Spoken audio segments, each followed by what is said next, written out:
Habang papalapit na sa pagtatapos ang ikatlong linggo ng digmaang Iran, isang bagay ang lalong naging malinaw. Maaaring magtagal tayo rito ng matagal. Sa kabila ng paulit-ulit na pag-aangkin, naganap ng nawasak ang kapangyarihang militar ng Iran at ang mga inaasahan na susuko ang rehimen. Ang rehimen ay nananatili pa ring nakatayo at nananatiling sarado ang Strait of Hormuz at wala pa ring senyales na matatapos ang digmaan. Sabi ng The Economist, kahit na sinasabi ni Pangulong Donald Trump na 100% niyang nawasak ang kakayahang militar ng Iran, ang natitirang 0% ay nagdudulot ng kaguluhan sa pandaigdigang ekonomiya. At habang tumatagal ang digmaan, mas malamang na ang mga eskalasyon na nakita natin hanggang ngayon ay magiging tila banayad kumpara sa susunod na mangyayari, na may mga epekto hindi lang sa gitnang silangan, kundi sa bawat ekonomiya sa buong mundo. Iniulat ng The Washington Post na tumaas ang presyo ng langis ng 23.6% para sa mga Amerikano. At kung mukhang malala iyon, tingnan lamang ang Australia, Laos o Nigeria kung saan tumaas ang presyo ng 32, 33 at 40% ayon sa pagkakasunod. At hindi lang ito tungkol sa pagtaas ng presyo ng gasolina. Naabot na natin ang yugto ng digmaan kung saan aktibong nagrarasyon ang mga bansa sa fuel at ginagawa ang lahat upang mabawasan ang demand. Sa Thailand, nanawagan ang gobyerno sa publiko na bawasan ang paggamit ng air conditioning para makatipid ng energy. Samantala, sa Sri Lanka, Pakistan at Pilipinas ay ginawa ang di pangkaraniwang hakbang na ilipat ang ilang manggagawa sa 4 na araw na linggong trabaho. Kung sapat na ba ito upang pigilan ang pinakamasamang epekto ng inaasahang pagbagsak ng ekonomiya ay pananatiling tanong, lalo na dahil tila uso ngayon sa lahat ng kalahok sa digmaan ang pagtutok sa infrastruktura ng langis. Pero bago tayo magsimula, kung bago ka pa lamang sa aming channel, mag-subscribe ka na para naman lagi kang updated sa mga ganitong uri ng video.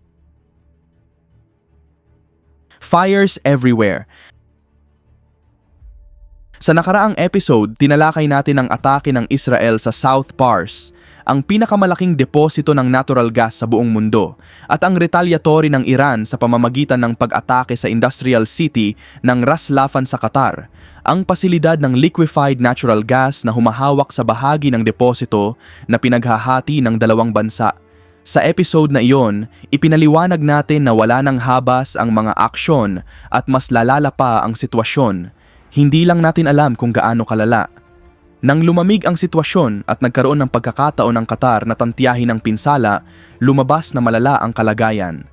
Sinabi ni Sardi, CEO ng Qatar Energy, sa Reuters na ang atake sa Ras Laffan ay nakapagpahinto ng humigit kumulang 17% ng kabuuang kapasidad ng LNG export ng Qatar, nakatumbas ng mga 3.5% ng buong supply sa mundo. 2 sa 14 na LG train ng bansa at isa sa 2 gas-to-liquid na pasilidad nito ang nasira, na nagdulot ng pagkaantala sa humigit kumulang 12.88 milyon tonelada kada taon ng produksyon. Ayon kay Sardi, aabutin ng 3 hanggang 5 years ang pag-aayos at maaaring kailanganing ideklara ng Qatar Energy ang force majeure sa mga pangmatagalang kontrata para sa supply sa China, South Korea, Italy at Belgium. Ang force majeure ay isang legal na probisyon na nagpapahintulot sa isang kumpanya na pansamantalang suspendihin o kanselahin ang mga obligasyon sa kontrata dahil sa mga hindi inaasahang pangyayari na wala sa kanilang kontrol tulad ng digmaan. Idinagdag niya na aabot sa tinatayang $26 billion ang gastos para muling buuin ang nasirang pasilidad. Ngunit ang pinakamalaking issue, hindi pera ang problema. Wala talagang mabilis na kapalit para sa nawalang kapasidad na ito. Sinabi ni Christy Kramer, pinuno ng LG Strategy at Market Development sa consultancy firm na Wood Mackenzie sa LNG industry, na ang pandaigdigang merkado ay naghanda para sa panandaliang pagkaantala dahil sa labanan, at ang kontroladong pag-restart ay magbabalik sa supply sa pre-conflict levels pagsapit ng kalagitnaan ng 2026. Ngunit batay sa pinakabagong pangyayari, tila hindi na ito magiging posible. Ayon kay Daniel Tolman, research director sa parehong consultancy, kahit na bumalik ang supply sa antas ng 2025, pahirapan pa rin ang merkado sa mas mababang demand sa Asia, mas kaunting imbakan sa Europe at patuloy na pataas na presyo ng gas at LNG. Bukod pa rito, bawat karagdagang buwan ng pagkaantala ay nag-aalis ng humigit kumulang 1 hanggang 1.5% ng taunang global LNG availability. Dahil sa malawak na pinsalang idinulot ng mga atake, kailangan nating pansinin na nagawa ng Iran ang lahat ng ito gamit ang mas kaunti sa 10 ballistic missiles na nakalagay sa 2 maliit na barge. Isa itong medyo maliit na paggamit ng puwersa para sa isang bansa na may malaking arsenal ng missile. Kung nagawa ito ng Iran, minsan gamit ang kakaunting armas at nakalusot pa sa lokal na air defenses, wala nang makakapigil sa kanila na gawin ito muli, alinman sa Ras Laffan o sa ibang energy infrastructure sa Gulf. At ang kakayahan para pigilan ito ay patuloy na lumiit araw-araw. Sa isang kamakailang panayam sa CNBC, sinabi ni Ryan Mattal, CEO ng Amen Persia, na ang mga stockpile ng interceptor sa Europa, Amerika at Middle East ay wala na o halos wala na. At kung magpapatuloy ang digmaan ng isa pang buwan, halos walang available na interceptor.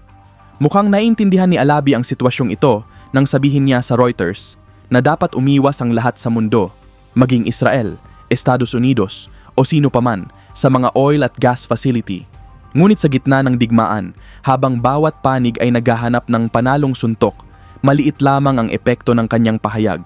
Bukod sa Ras Laffan, kinumpirma ng Saudi Arabia noong Huwebes na tinarget din ng Iran ang Red Sea port ng Yanbu, kasalukuyang tanging export outlet ng bansa para sa raw oil.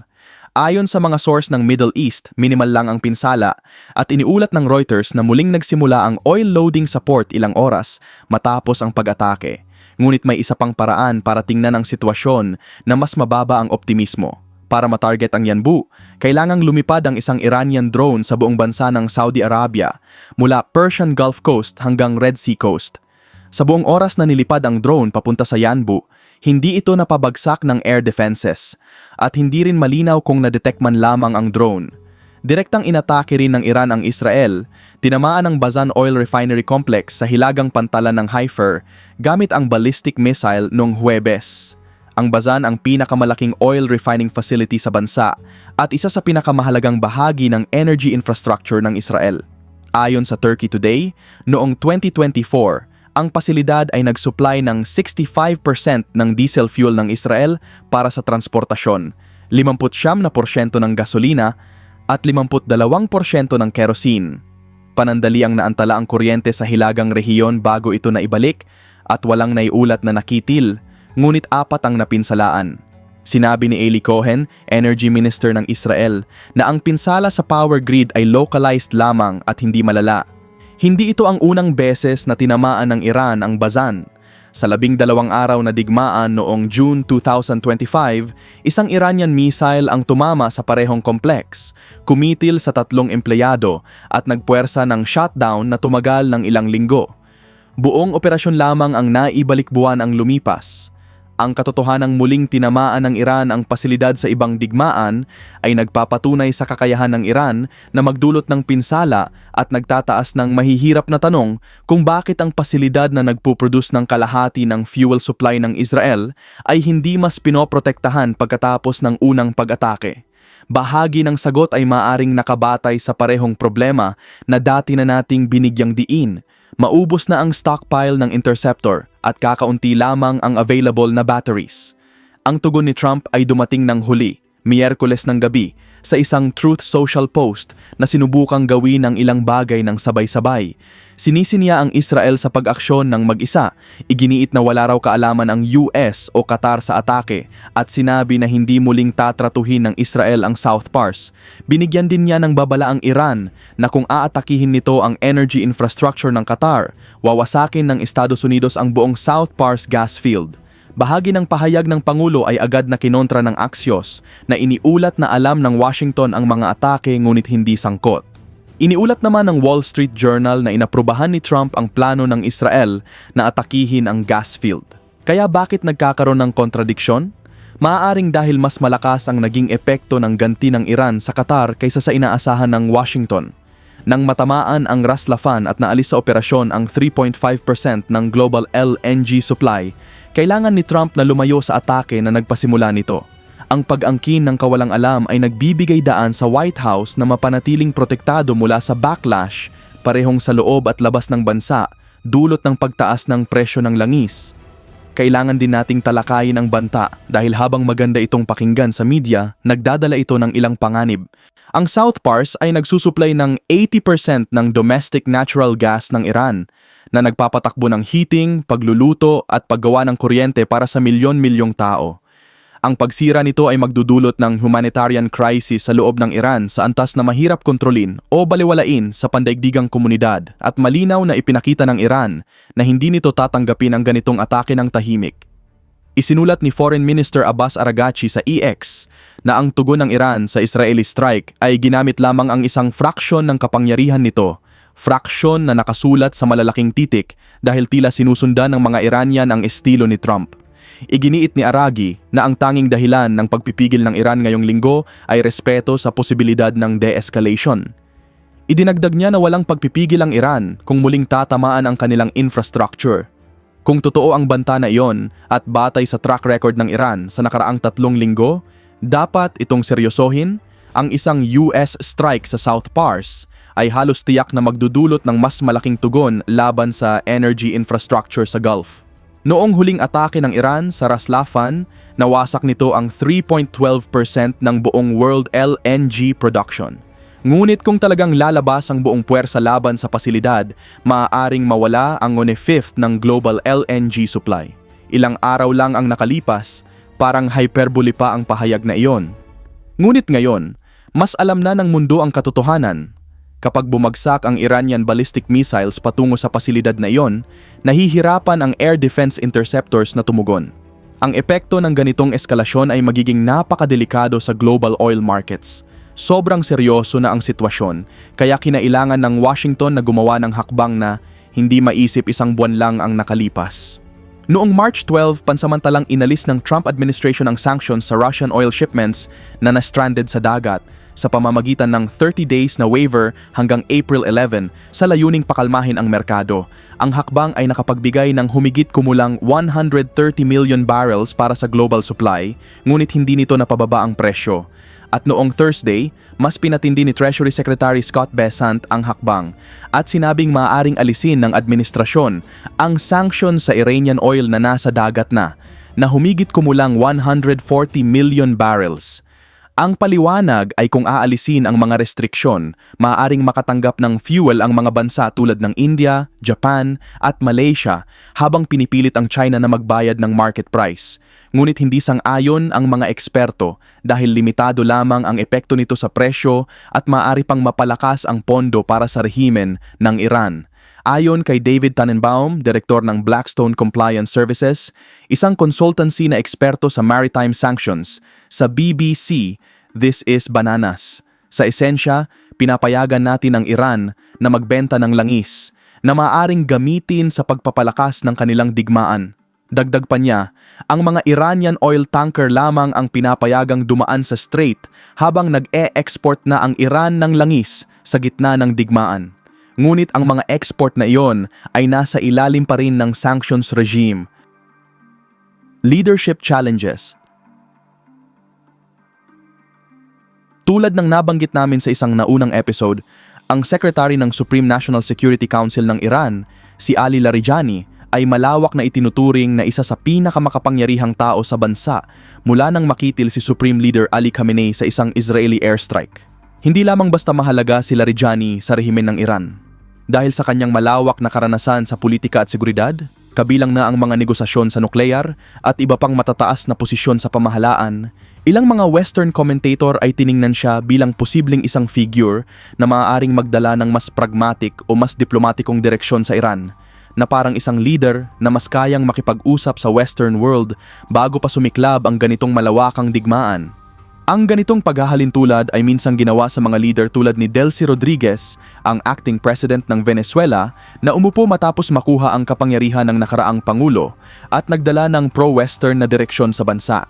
Bagamat maraming Iran expert ang tumutol sa direktang paghahambing kay Larijani, nananatili ang punto na siya ay tinitingnan bilang mas pragmatic o reasonable kumpara sa ibang mas hardline na opisyal bago pa sumiklab ang digmaan. Si Larijani ay isang pragmatiko. Kahit nakilala siyang hardline, tila siya ay maaaring makausap at mapag-usapan. Binanggit namin sila Rijani dahil, ayon sa Iranian media, pinili na ng Tehran ang kanyang kapalit, ang dating defense minister na si Hossein Dehgan. Si Dehgan ay isang career figure sa Islamic Revolutionary Guard Corps at ang kanyang kasaysayan ay puno ng mga pangunahing engkwentro sa pagitan ng Iran at Estados Unidos sa nakalipas na 4 na dekada. Ayon kay Jason Brodsky, Policy Director ng United Against Nuclear Iran, si Dehgan ay may papel sa pagkuha ng US Embassy sa Tehran noong 1979 at nagsilbing commander ng IRGC forces sa Lebanon at Syria noong 1983. Noong panahong iyon, binumba ng Hezbollah ang isang US Marine Barracks sa Beirut na ikinakitil ng 241 American service members. Si Dehgan ay kinikilala bilang tao ng IRGC at ang kanyang pag-appoint ay nagpapahiwatig na lalo pang lumakas ang impluensya ng Revolutionary Guard sa paggawa ng desisyon ng Iran sa panahon ng digmaan matapos ang pagkawala nila Rijani. Kung may pag-asa man sa Washington o sa mga Gulf capitals na maaaring gamitin ng Tehran ang hindi inaasahang pagbabagong ito sa pamumuno upang simulan ang negosasyon, ipinapakita ng pagpili kay Dehgan na wala niyan. Ito ay isang rehimen na pinalitan lamang ang kanilang top security official ng isang taong buong karera ay nasa orbit ng mga hardliner. Para kay Dehgan, habang ang pag-appoint ay isang promosyon, naglalagay din ito sa kanya sa panganib. Ipinakita ng US at Israel sa kabuuan ng digmaang ito na hindi sila nag-aatubiling abutin ang mga senior figure sa loob ng Iran at si Dehgan ay lumapit na sa kanilang target list. Hindi sila Rijani ang nag-iisang mataas na opisyal na nawala nitong linggo. Noong Miyerkules, kinumpirma ni Iranian President Masoud Pezeshkian na si Intelligence Minister Esmail Khatib ay nakitil rin sa isang Israeli airstrike na naging ikatlong top official na nakitil sa loob lamang ng 2 araw. Inanunsyo ng Israeli Defense Minister Israel Katz ang pagkitil at sinabi na siya at si Prime Minister Netanyahu ang nagbigay ng pahintulot sa militar na itarget ang anumang senior Iranian official nang hindi na kailangan ng karagdagang pag-apruba. Si Khatib ay nagsilbing Minister of Intelligence mula pa noong 2021 at ayon sa Jerusalem Post, ang kanyang appointment ay kapansin-pansin dahil marami sa kanyang karera ay ginugol sa loob ng intelligence apparatus ng IRGC. Ang kanyang paglipat sa Civilian Intelligence Ministry ay tinitignan bilang paraan upang patibayin ang kontrol ng Revolutionary Guard sa domestic surveillance at counterintelligence operations. Ayon sa Israel Defense Forces, si Khatib ay may malaking papel sa pagdidirekta ng mga pag-aresto at pagkitil sa mga nagpoprotesta sa kasagsagan ng kamakailang kaguluhan sa loob ng Iran, pati na rin sa paghubog ng intelligence assessments ng rehimen sa panahon ng krisis. Bagamat ang mga pagkitil na ganito ay maaring hindi agad magpatumba sa rehimen, pinipigilan nito ang Iran na magkaroon ng mga decision maker sa mga oras na pinakakailangan sila. Para sa Washington at Jerusalem, iyon mismo ang layunin. Nowruz. At panghuli, kailangan din nating pag-usapan ang Iranian holiday na Nowruz. Pagsapit ng petsang ilalabas ang video na ito, ang holiday ay kasalukuyang ipinagdiriwang kasabay ng Eid al-Fitr, ang pista ng mga Muslim bilang pagtatapos ng banal na buwan ng Ramadan. Sa normal na sitwasyon, ang sabayang pagdiriwang ng 2 pista ay magiging isa sa mga pinakamasayang linggo sa mga nakaraang taon. Ngunit syempre, ang saya ay wala sa Iran sa kasalukuyan. Ang Nowruz, na ang ibig sabihin ay bagong araw, ay nagsisilbing tanda ng spring equinox at pagsisimula ng bagong taon sa Iranian calendar. Ang mga linggo bago ito ay karaniwang nakatuon sa mga paghahanda para sa pista. Ngunit ngayong taon, ang patuloy na labanan ay nagbago sa Nowruz bilang panahon ng mapait na pagninilay. Isang babae ang nagsabi sa BBC na bawat araw ay tila napakahaba, kaya't nawala na sa kanya ang pakiramdam ng oras na nagpahirap sa paghahanda para sa holiday. Ang kanyang anak naman ay nagsabi na maraming tao ang nawalan ng trabaho at siya ay natatakot para sa infrastruktura ng bansa, na labis na nasalanta sa mga airstrike. Ngunit hindi lahat ay tumigil sa pagtatangkang mabuhay ng normal. Isang batang babae na nagngangalang Palis ang nagsabi sa BBC na nagpatuloy siya sa pagpunta sa nail salon noong March 17. Habang siya ay naroroon, may malakas na pagsabog, ngunit wala namang nagulat o umatras. Para sa ilang pamilya, walang magiging selebrasyon. Noong Thursday, kinitil ng rehimen ang 3 lalaki na inakusahan ng pagkitil sa mga pulis noong January na protesta. Ito ang unang pagkitil na kaugnay ng demonstrasyon. Kabilang sa kanila si Saler Mohammad, 19 years old, miyembro ng Iran National Wrestling Team at nakikipagkompetensya sa international. Ayon sa NGO na Iran Human Rights na nakabase sa Norway, ang 3 ay nahatulan ng kamatayan batay sa mga confession na nakuha sa ilalim ng hindi maganda at nagbabala na daan-daang iba pa ang kasalukuyang nahaharap sa mga kaso na maaaring magresulta rin sa parehong hatol. At hindi rin natin dapat kalimutan ang mga pamilya ng mga nakitil sa airstrikes. Ang mga magulang ng mga batang babae na nakitil ng tumama ang isang American Tomahawk missile sa isang paaralan malapit sa naval base sa Manabi. Ang mga pamilya ng mahigit 1,300 civilian na ayon sa grupong human rights activists in Iran na nakabase sa US ay nakitil simula nang magsimula ang digmaan. Para sa kanila, ang Nowruz ay hindi magiging selebrasyon ng bagong simula. Sa halip, ito ay paalala ng lahat ng kanilang nawala. Naway magkaroon ng katapusan ang digmaan para sa kapakanan ng mga mamamayang Iranian at para sa buong mundo. Salamat sa panunood.